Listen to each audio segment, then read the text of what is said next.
Alors vous vous demandez peut-être qui est derrière ce projet du Quinçon et c'est ce qu'on a voulu vous proposer dans cette vidéo, c'est de se présenter et de vous expliquer comment notre projet du Quinçon est né.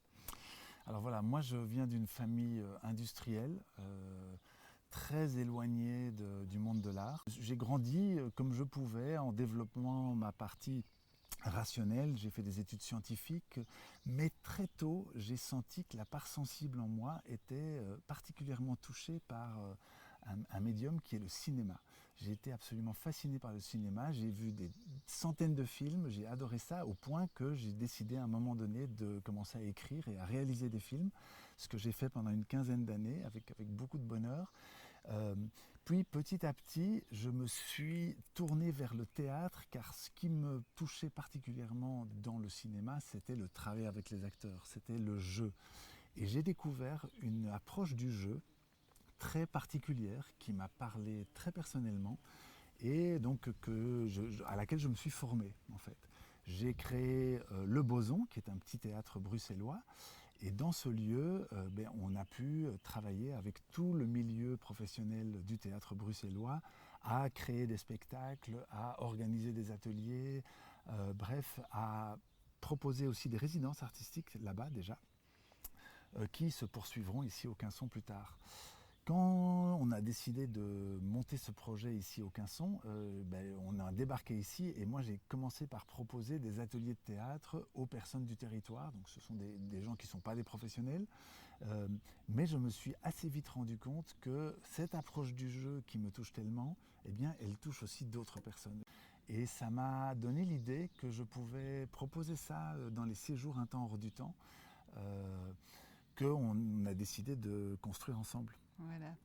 Alors moi, c'est un parcours de vie qui est en même temps similaire et en même temps assez différent. Moi, je viens d'une famille assez patriarcale, pour ne pas dire très patriarcale, voilà, où le rationnel est très privilégié. Bon voilà, moi c'est une famille de notaires, il y a un certain nombre de notaires dans ma famille. Le système familial a fait que moi j'étais l'enfant sage qui ne fait pas de vagues, qui a suivi la voie familiale, c'est-à-dire j'ai étudié le droit, je suis juriste de formation, j'ai fait un master en notariat et j'ai travaillé dans cette branche pendant des années.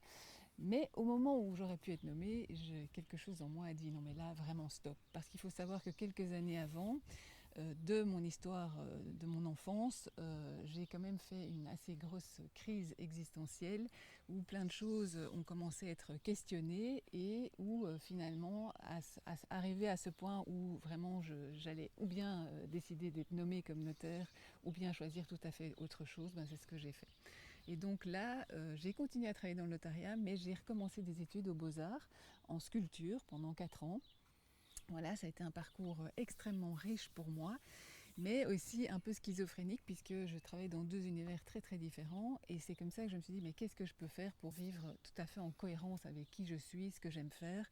Et donc j'ai fait une première formation en art-thérapie. Bon après ça j'ai fait beaucoup d'autres formations, j'aime apprendre, mais finalement je me suis rendu compte que plus j'avançais, plus je me rendais compte que moi j'ai toujours continué une pratique artistique, que c'est ma propre thérapie et que ce que je peux, peut-être que mon talent c'est justement de réveiller la créativité chez les autres. On est tous créatifs et que c'est vraiment quelque chose d'essentiel.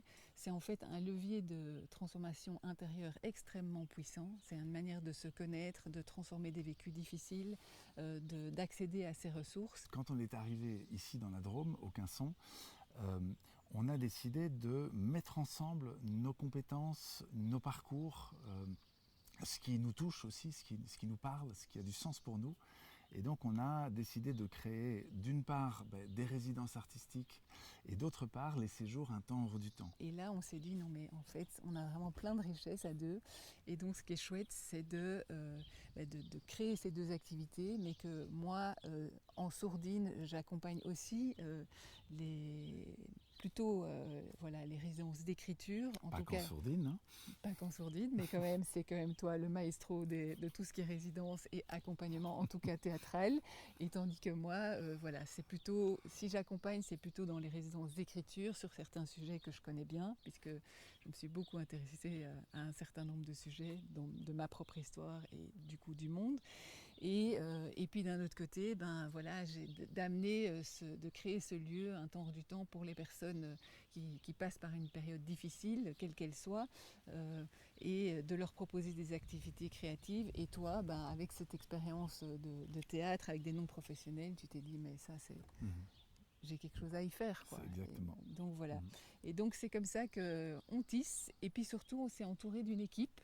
Et ça, c'est important aussi de le dire. Il y a une équipe de sages. Donc voilà, notamment, il y a une femme qui est psychiatre à la retraite, mais qui nous a beaucoup soutenus pour être sûr qu'on crée bien le bon cadre sécurisant.